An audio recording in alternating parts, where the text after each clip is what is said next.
अस्सलाम वालेकुम। मैं मोहम्मद सजाद हुसैन वेलकम करता हूँ अपने यूट्यूब चैनल एग्री वर्ल्ड पर।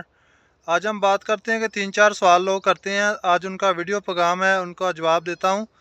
पहले सवाल ये होता है कि हमारी जो बेलें हैं कद्दू की, उसके जो पत्ते वो पीले हो रहे हैं, उसकी क्या वजह है। और दूसरा लोग सवाल करते हैं कि जो हमारे कद्दू छोटे से बनते हैं वो ख़त्म हो रहे हैं, वो सूखना शुरू हो गए हैं, इसकी क्या वजह है। और तीसरा सवाल ये है कि वो ग्रोथ नहीं कर रहे। आज मैं इन तीनों बातों का जवाब दूंगा इस वीडियो के अंदर। वीडियो को एंड तक लाजमी देखें। वीडियो अच्छी लगी तो वीडियो को शेयर करना। और पहले साहब से आपको बेल दिखाता हूँ जो जिसके पत्ते पीले हैं और जिसके कद्दू अभी बन रहे हैं, छोटे छोटे सूखना शुरू हो गए हैं। आपको पहले वो दिखाता हूँ, फिर बात करते हैं इसके हवाले से जो लोग सवाल करते हैं। आओ चलते हैं वीडियो की जानिब।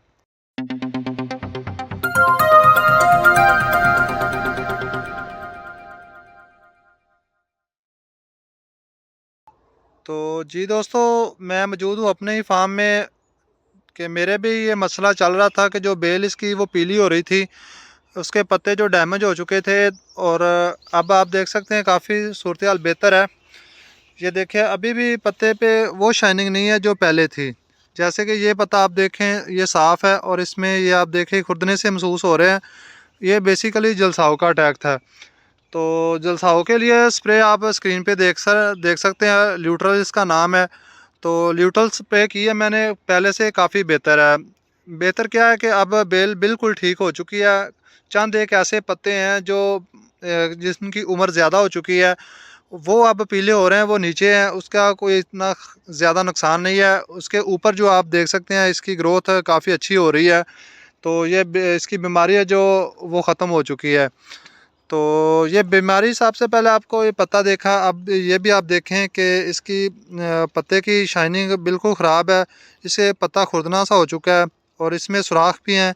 पीछे से आप देखें तो गौर से देखें तो इसकी जो वेनें हैं वो आप देखें तो ख़राब हो चुकी हैं।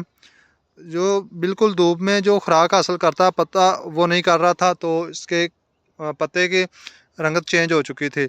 तो मैंने इसे जलसाव के लिए ल्यूट्रल स्प्रे किया, उस काफ़ी बेहतर आप स्क्रीन पे देख सकते हैं। ये गेता और पछेता दोनों जलसाव को रोकती है, तो इसका बहुत ही अच्छा रिज़ल्ट है। और दूसरा सवाल जो लोगों का ये था कि हमारे जो छोटे से कद्दू बनते हैं वो ख़त्म हो रहे हैं, इसकी क्या वजह है।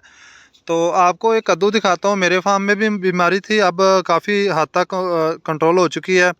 ये आप देखें, ये इधर मक्खी आके डांग लगाती है, इधर से कमज़ोर होना शुरू होता है, एक साइड से जो सूखना शुरू होता है, और इसके अंदर जो इसकी ये आप देखें जिलत तो ब्लैक कलर की हो चुकी है। ये आप देखें, ये बिल्कुल ठीक है और इसके पे कोई भी देखें को मक्खी का अटैक नहीं है। स्प्रे किया है बेहतर है।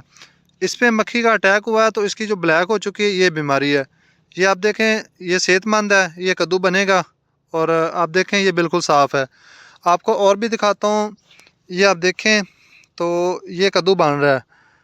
तो इसकी बिल्कुल साफ़ थी और इसकी ने ठीक ग्रोथ की है और ये अभी कद्दू बनना शुरू हो गया है। तो ये 15 दिन मेरे मुझे भी जो इसकी एवरेज 0 पर मिली है, उसके बाद अब कद्दू लगना शुरू हो गया है। तो अब एक खेल में 2 से 3 शापर जो मुझे मिलते हैं। पहले तो इसकी प्रोडक्शन बिल्कुल ज़ीरो हो चुकी थी, तो अब माशाल्लाह काफ़ी बेहतर है। ये देखें, ये बिल्कुल साफ़ है और इसके अंदर गुली आप देखें तो वो भी बिल्कुल साफ़ है। तो इसमें हल्का सा अब तेले का कुछ हमला हो चुका था, तो मैं अभी अभी स्प्रे करवा के फ़ारग हुआ हूँ। तो ये आपको एक और छोटा सा कद्दू दिखाता हूँ कि कितना बुरी तरह इसने मुतासर किया है ये मक्खी ने। ये मक्खी इधर डंग लगाती है और इसका रस चूस लेती है, वहीं से कद्दू सूखना शुरू हो जाते हैं। तो इसमें जो दूसरी स्प्रे मैं इस्तेमाल किया वो सीटा मैप्रेड है, उसका भी बहुत अच्छा रिजल्ट। एक दफ़ा मैं बोल्टन सी करता हूँ, एक दफ़ा मैं सीटा मैप्रेड करता हूँ। तो चेंज मैं इसलिए करता हूँ कि हम जब स्प्रे कर रहे होते हैं, एक ही बार बार स्प्रे करने से जो मक्खी है वो अपने अंदर ऐसी कुव्वत पैदा कर लेती है कि उस स्प्रे को बर्दाश्त करना शुरू कर देती है। जब हम चेंज करके स्प्रे करेंगे तो वो ऐसी हालत में आ जाएगी कि उसको जो स्प्रे हम जहर कर रहे हैं वो अटैक करेगी और वो ख़त्म होना शुरू हो जाएगी।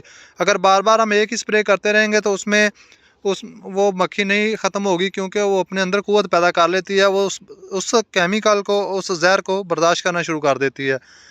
तो दूसरी बात यह है कि ग्रोथ क्यों नहीं कर रहे। तो आप बड़ी वजह ये है कि टेम्परेचर काफ़ी तेज़ था पिछले दिनों में। अब थोड़ा सा मौसम बादल आ चुके हैं, तो अब माशाल्लाह कुछ थोड़ा सा मौसम चेंज हुआ है, तो इंशाल्लाह वो भी ठीक हो जाएंगी। क्योंकि गर्मी की वजह से, गर्मी ज़्यादा थी तो पानी की कमी होती है। 8 दिन बाद अक्सर पानी लोग देते हैं, तो इसकी वजह से ग्रोथ रुक चुकी थी। और दूसरी बात ये हम करते हैं कि आपने यूरिया खाद नहीं डालनी। यूरिया खाद डालने का नुकसान ये है कि जब यूरिया हम खाद डालते हैं उसमें नाइट्रोजन होती है। नाइट्रोजन एकदम से, जैसे कि पंजाबी में भड़काव देती है। जब भड़काव देगी तो आपकी जो बेलें हैं वो हीट अप हो जाएंगी, तो उसकी वजह से भी आपके जो कद्दू के पत्ते हैं वो भी पीले होना शुरू हो जाएंगे। तो बीमारी के हवाले से बात करते हैं, तो जलसाव के लिए आपने ल्यूट्रल इस्तेमाल करनी है। और दूसरा जो मक्खी का मसला है, वो आपने एक दफ़ा पोल्ट्रन सी और दूसरी दफ़ा आपने स्प्रे चेंज कर लेनी है, जो सीटामेप्रिड वो इस्तेमाल करनी है। तो आप हमेशा स्प्रे को चेंज करके करते रहें, तो इंशाल्लाह आपको बहुत अच्छा फ़ायदा होगा। ये थी आज की वीडियो। अगर मेरी वीडियो अच्छी लगे तो मेरी वीडियो को लाइक करना एंड शेयर करना। मेरे चैनल को सब्सक्राइब लाजमी कर लें, साथ लगे बेल आइकन को ज़रूर प्रेस करें ताकि मेरी आने वाली वीडियो का नोटिफिकेशन मिल सके। दुआ में मुझे याद रखिएगा। मिलते हैं एक नई वीडियो के साथ, तब तक मुझे दें इजाज़त। अल्लाह हाफिज़।